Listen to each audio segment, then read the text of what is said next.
This is Witchfire. Witchfire is a game made by the Astronauts. The Astronauts are not a Walk the Moon cover band, but are instead an independent video game developer based in Warsaw, Poland.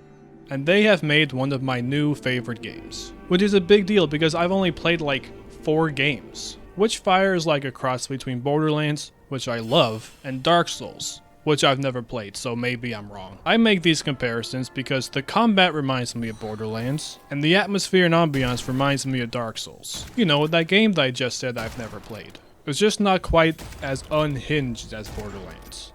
But you are fighting demented undead things in this game that I think you do in Dark Souls. So anyways, in Witchfire, you play as a guy called the Prayer. That's him. That's the Prayer. He looks freaking sick, like if a pilgrim was a member of the band Slipknot. Now, I'm not going to go too deep into the story of this game, because 1, is in early access and there just isn't that much, and 2, because it's not really a story-driven game. But the spark notes is that you're essentially a witch hunter serving the church and seeking salvation. You fight the witch's forces with fire, power, and magic, which is interesting because magic is the weapon of the witch, but the prayer is the weapon of the church. So it's basically fighting fire with fire, which I think is a really cool character concept. But the objective of this game is to go on these expeditions and collect loot and witchfire. Witchfire is a life-sustaining substance that gives the prayer life and abilities some consider to be unnatural. You use Witchfire to level up your stats, which is where the RPG element comes into play. Because at the beginning you do choose a class, but all that really does is select your beginning stats and loadout. You can level up your stats however you want, and you can obtain all weapons and other gear through the research mechanic. So if you want to run around like a shotgun surgeon, you level up health and stamina. Or you can focus on witchery and be a spellcaster. The choice is yours. Now in terms of the prayer, you don't actually know much about him, but since he is directly connected to the church, that makes my mind go to the Vatican. So my headcanon is that the prayer might be Italian. And I just think it would be really funny if under that really terrifying mask is someone like Adrien Brody, who's like the most Italian looking dude ever. Which is ironic because he's not even Italian. He's Polish-Hungarian, which is close to the Black Sea, which is where this game takes place. Therefore, Adrien Brody is the prayer. But let's get back on track. The expedition are this game's game loop mechanic, because it's not like a straightforward narrative. When you go to the first map, beat the boss, then move on to the next. It's more like you go to whichever map you want to, based on how sweaty you're feeling. I like to think of it as, the Island of the Damned is easy mode, Scarlet Coast is medium, and Iron Gate Castle is hard mode. But there is some progression required to unlock each map. Now, I know at the beginning, I said that you're a witch hunter, but that's not exactly true.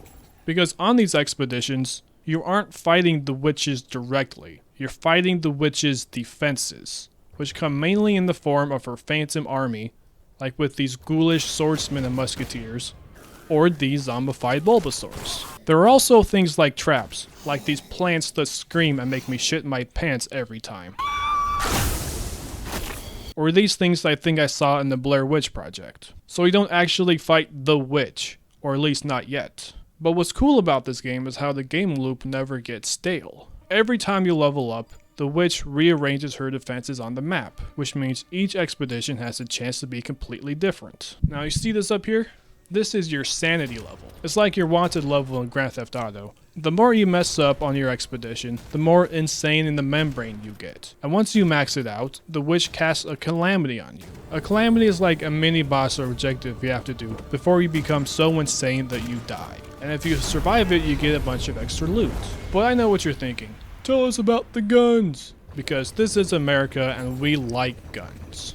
Each gun is unique and you can level them up to unlock new features. That's where your grinding element is. But what I like is that each gun comes with its own lore. For example, the all-seeing eye. Workshop researchers do not understand the magic behind any of the weapons they make. Whisper suggests that even witches, traitors to their own, and collaborators with the church in its crusade to end the war, find the design logic of this firearm a mystery. That's world building through lore, and I'm a sucker for that kind of thing. And there's something like that for every item in the game, whether it be relics, rings, fetishes. Yeah, that's right, fetishes. And we're not talking about feet pics or sitting on cake. or watching a video of a nerd on YouTube talking about his new obsession. Turns out fetishes can also be an object that's worshipped because it has magical powers because it's inhabited by a spirit.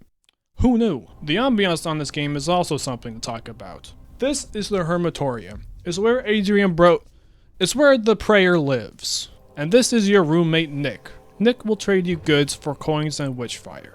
He also does his own dishes, pays for toilet paper, and offers to throw some of your clothes in the wash if he's just doing a small load. Here at the Heritorium, you can upgrade your gear, brew healing potions, or upgrade your Geonosis, and some other stuff that's for you to discover. But one of my favorite things is just the overall atmosphere, so let's just soak it in for a minute.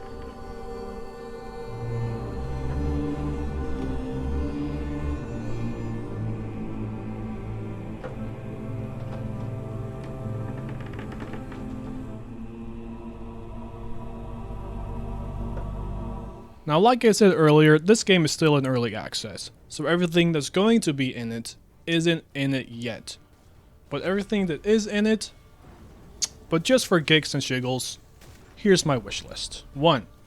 Multiplayer. I'm not talking about Fortnite-style battle royales or anything like that. Lord knows we have enough of those, and there's absolutely nothing wrong with a solid single-player game. In fact, I think we could use more of them. I'm just saying, if I have Witchfire, and one of my 2 friends also has Witchfire, it would be cool to run the Wailing Tower together.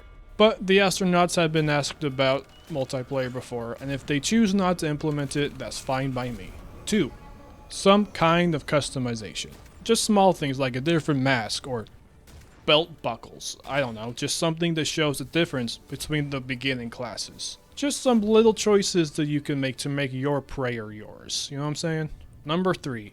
And this is the most important. I want to sit on this bench, maybe in third person. I just want to take a second after a long expedition of shooting bloated undead nuns and sit down next to a nice crackling fire and gaze at the horizon as Nick struggles to breathe heavily. That's all I want. Everything else in this game is frosted flakes. So anyways, astronauts, keep doing what you're doing. And everyone else, consider checking out Witchfire for yourself. Thank you and take care.